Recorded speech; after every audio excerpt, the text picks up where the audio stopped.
Sejarah sekularisme. Sekularisme adalah konsep yang memisahkan agama dari urusan duniawi seperti politik dan ekonomi. Ia mulai berkembang di Eropa akibat pengaruh gereja yang melampau pada zaman pertengahan. Sekularisme kemudian merebak ke dunia Islam melalui penjajahan Barat dan pengaruh negara Turki yang menghapuskan khilafah pada 1924. Faktor utama kemunculan sekularisme adalah keangkuhan ruhiyah dan ilmi. Istilah sekularisme pertama kali dicetuskan oleh George Jacob Halioret pada tahun 1864. Saat itu Halioret menggunakan istilah tersebut untuk menjelaskan filsafat praktis bagi manusia yang menjalani kehidupan tanpa bersumber dari supranatural. Secara terminologi, Halioret menjelaskan sekularisme sebagai paham yang memisahkan agama dan segala aspek kehidupan. Oleh karena itu, negara-negara yang menganut paham sekularisme memisahkan urusan agama dan urusan pemerintahan negara dan politik. Menurut Yusuf Hardawi, sekularisme dipahami sebagai memisahkan agama dari kehidupan individu atau sosial. Artinya, agama tidak boleh ikut mempengaruhi pendidikan, hukum, sosial, dan kebudayaan. Ideologi ini memisahkan Tuhan dari hukum dan undang-undang, sehingga Tuhan tidak boleh ikut campur dalam urusan manusia. Di samping itu, sejarah yang paling kental tentang munculnya sekularisme adalah disebabkan dari bentuk kekecewaan dan ketidakpercayaan masyarakat Eropa kepada agama Kristen saat itu. Abad 15, yaitu ketika Kristen beberapa abad lamanya menenggelamkan dunia barat ke dalam periode yang kita kenal sebagai The Dark Age. Padahal, pada saat yang sama, peradaban Islam saat itu sedang berada di puncak kejayaannya. Dalam perang salib, yaitu pertempuran antara umat Kristen dan umat Islam, mereka umat Kristen mengalami kekalahan secara telak. Namun, dari kekalahan itu, mereka mendapatkan pelajaran inspirasi pengetahuan dari umat Islam yang sangat berharga.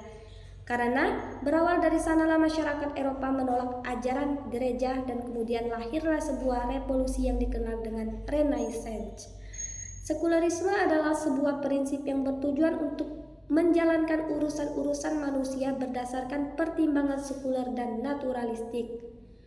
Sekularisme sering didefinisikan sebagai pemisah agama dari urusan sipil dan negara. Hal ini dianggap sesuai dengan pluralisme agama, melihat sekularisme sebagai posisi yang netral, negara atau lembaga non-sekitaran dalam isu-isu agama. Alih-alih penolakan terhadap agama di ruang publik secara keseluruhan, sementara pandangan lain dapat memperluasnya ke posisi tentang perlunya menghapus atau meminimalkan peran agama di ruang publik. Ini menggeser fokus dari agama menuju masalah temporal dan material terhadap tradisi sekularisme yang beragam di Barat, seperti model Prancis, Anglo-Amerika, dan di luar Barat, seperti di India, yang penekanannya lebih kepada kesetaraan di hadapan hukum dan neteralis negara dalam masalah agama dan kepercayaan, alih-alih pemisahan antara agama dan negara secara total.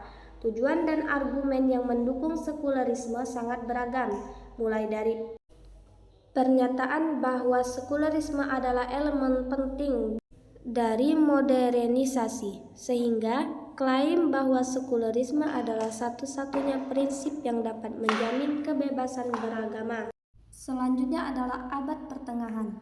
Abad pertengahan adalah periode dalam sejarah Eropa yang berlangsung kurang lebih selama 1000 tahun, yaitu abad ke-5 setelah runtuhnya Kekaisaran Romawi Barat hingga abad ke-15.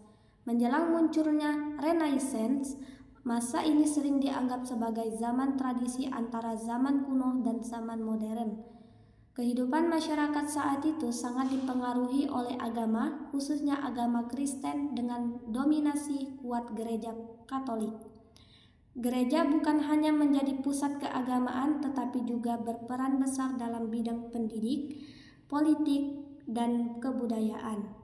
Sistem pemerintahan dan sosial yang berkembang pada masa ini adalah sistem feodalisme. Dalam sistem ini, kekuasaan tertinggi berada di tangan raja, bangsawan, dan gereja, sementara mayoritas rakyat hidup sebagai petani yang terikat pada milik tuan feodal.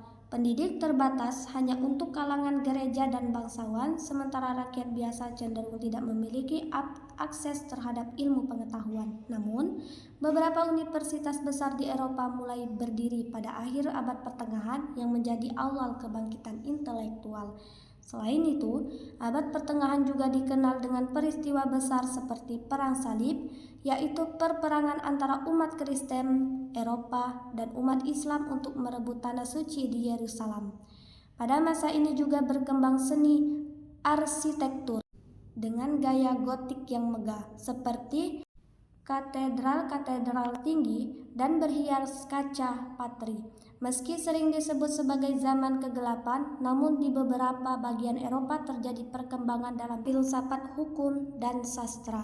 Abad pertengahan mulai berakhir ketika Eropa mengalami perubahan besar seperti wabah Black Death, munculnya negara-negara nasional, perkembangan perdagangan, penemuan mesin cetak, dan kebangkitan ilmu pengetahuan. Perubahan-perubahan ini membuka jalan menuju zaman Renaissance dan awal era modern.